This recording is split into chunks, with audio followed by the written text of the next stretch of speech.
अगर हम आपको सुरक्षा दे सकते हैं तो हम आपको तबाह भी कर सकते हैं। कुछ इसी लहजे में अमेरिका की तरफ से चेतावनी जारी की गई है और ये चेतावनी ना चीन के लिए है, ना ये रूस के लिए, ना ही किसी और दुश्मन देश के लिए है, बल्कि ये उसके सबसे बड़े एलाई में से एक जर्मनी के लिए है। और ऐसा क्यों करने पर उतारू हो गया है अमेरिका? जी हाँ, कुछ कड़े प्रतिबंध लगाने की तैयारी है जर्मनी पर, क्योंकि जर्मनी ने कुछ मिलीभगत कर ली है रूस के साथ। सब कुछ डिटेल से मैं आपको समझाऊंगा, मैप में दिखाऊंगा कि कहां पर क्या कर रहा है जर्मनी रूस के साथ मिलकर, और विशेषज्ञ क्यों आशंका जता रहे हैं कि रूस के प्लान का फेज 2 स्टार्ट हो चुका है यूरोप और नाटो को तोड़ने का, क्योंकि पहले फेज में तो वो तुर्की को अलग थलग कर ही चुका है नाटो से। जी हाँ, तो हम सब कुछ डिटेल से बताऊंगा मैं आपको कि क्या आखिरकार खिचड़ी पक रही है। चलो दोस्तों, वीडियो को हम शुरू कर लेते हैं, लेकिन उससे पहले आपको बता दूं कि स्क्रीन पर आप देखिए मैंने पेंटागन पर एक डिटेल वीडियो बना दी है, जैसा मैंने आपसे वादा किया था। अगर आपको देखनी है तो इस वीडियो के बाद डिस्क्रिप्शन में आपको लिंक मिल जाएगा, ऐसे देख सकते हैं। इसके अलावा आप पेंटागन और हिंदी फैक्ट शो लिख दीजिएगा, आपको यूट्यूब पर भी मिल जाएगी। तो चलो दोस्तों, वीडियो को हम शुरू कर लेते हैं।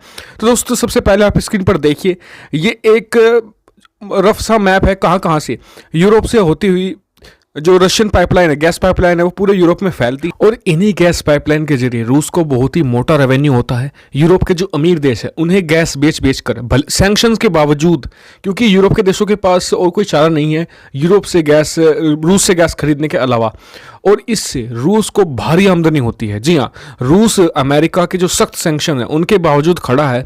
उसका एक बड़ा कारण ये गैस पाइपलाइन है, क्योंकि रूस के इस गैस पाइपलाइन के जरिए यूरोप के घर घर में चूल्हा जलता है। लेकिन जब से रूस ने यूक्रेन के क्राइमिया प्रायद्वीप को हत्याया था, तब से यूक्रेन से होने जाने वाली बहुत सारी जो मेजर पाइपलाइंस थी उन्हें ब्लॉक कर दिया था यूक्रेन ने। जी हाँ, और इससे रूस को भारी भरकम नुकसान झेलने को मिला था। साथ ही बहुत से जो यूरोपियन देश थे जहाँ पर गैस जाती है, इसके अलावा कुछ और जो दूसरे मिनरल्स जाते हैं, जिनकी वजह से वहाँ पर भारी शॉर्टेज हो गई थी गैस की, और यानी कि दो तरफा नुकसान हुआ था। तो ऐसे में खास करके जर्मनी से सबसे ज़्यादा प्रभावित हुआ था।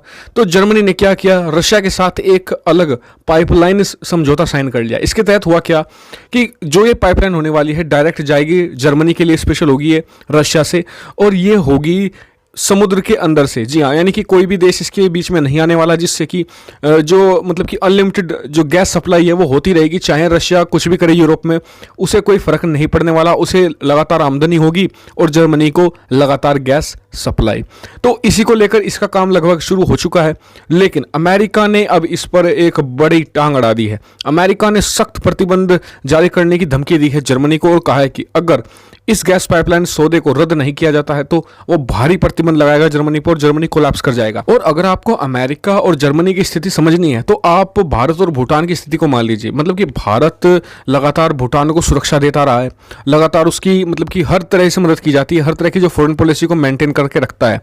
और कल को भूटान जाके एक गैस पाइपलाइन सौदा कर लेता है चीन से, तो भारत को कैसा फील होगा? ऐसा ही फील इस समय अमेरिका को हो रहा है। दरअसल दूसरे विश्व युद्ध के बाद से ही अमेरिका ने जर्मनी की न सिर्फ उसकी इकोनॉमी को खड़ा करने में मदद किया है, बल्कि आज तक भी उसकी सुरक्षा की सारी जिम्मेदारी अमेरिका की है। और अचानक से जर्मनी जाकर अमेरिका के सबसे बड़े दुश्मन से हाथ मिला लेता है, तो ये तो बात सबको अखरेगी ही। और इसीलिए इस बार अमेरिका ने कोई भी रियायत ना बरतते हुए जर्मनी के खिलाफ एक सीधा ऐलान कर दिया है कि अगर कोई भी इसी तरह का कदम उठाया जाता है जो अमेरिका के हितों के खिलाफ जाएगा, तो अमेरिका कड़े रिएक्शन देगा और हाँ, कठोर प्रतिबंध भी लगाएगा जर्मनी पर, जर्मनी की कंपनियों पर।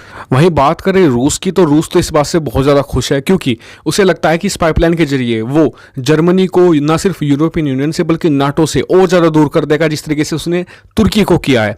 और इससे ये पुतिन की एक बहुत सोची समझी रणनीति का फेज 2 कहा जा रहा है। पहले फेज में उन्होंने एक तरीके से एक बहुत ही ताकतवर देश जो था नाटो का, तुर्की, उसे धीरे धीरे दूर कर दिया, और अब वो एक फाइनेंशियल कैपिटल के तौर पर जाने वाला यूरोप की जर्मनी को यूरोपियन यूनियन से और नाटो से अलग करने की कोशिशों में लगा पड़ा है। और इसी बीच जर्मनी को पूरे यूरोप में एक धोखेबाज देश की तरह लिया जा रहा है, क्योंकि उसने सिर्फ अपने हितों के लिए पूरे यूरोप का भविष्य दांव पर लगा दिया है। क्योंकि इन पाइपलाइन के ब्लॉकेज के डर से ही अब तक न सिर्फ रूस, जबकि सोवियत यूनियन भी पहले कोई खास एग्रेशन नहीं कर पाता था, क्योंकि उसे लगता था कि अगर उसने ऐसा किया तो उसकी जो बहुत ही बड़ा जो मार्केट है यूरोप का, जो गैस का जिसे सप्लाई करता है, वो ब्लॉक हो सकता है।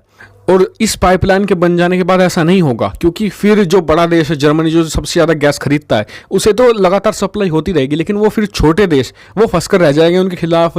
रूस कुछ भी करे, कुछ ना तो उसे रेवेन्यू का नुकसान होगा, ना ही जो उसका गैस का और मतलब कि ऑयल का जो इतना बड़ा मार्केट है, ना ही वो उसके हाथ से निकलेगा। तो फिलहाल तो अमेरिका जर्मनी पर प्रतिबंध लगाने को उतारू। हालांकि अमेरिका ने ये नहीं कहा कि वो पूरे देश पर प्रतिबंध लगाएगा या फिर जर्मन कंपनियों पर प्रतिबंध लगाएगा, लेकिन देखने के यही कहा जा रहा है कि जर्मनी की जो मेजर गैस कंपनीज है, ऑयल कंपनीज है, उन्हें टारगेट किया जाएगा। इसके अलावा इन्वेस्टमेंट को, जो अमेरिका का इन्वेस्टमेंट होता है जर्मनी में, उसे ब्लॉक किया जाएगा अगर जर्मनी पीछे नहीं हटता है तो देखते हैं आने वाले समय में इस पूरे जो इवेंट को फॉलो करता रहूंगा और आपको पूरे मतलब कि पूरी जो लेटेस्ट अपडेट है वो बताता रहूंगा। तो मैं आज चैनल के साथ जुड़े रहेगा, साथ ही चैनल को सब्सक्राइब करना मत भूलिएगा। Thank you for watching video.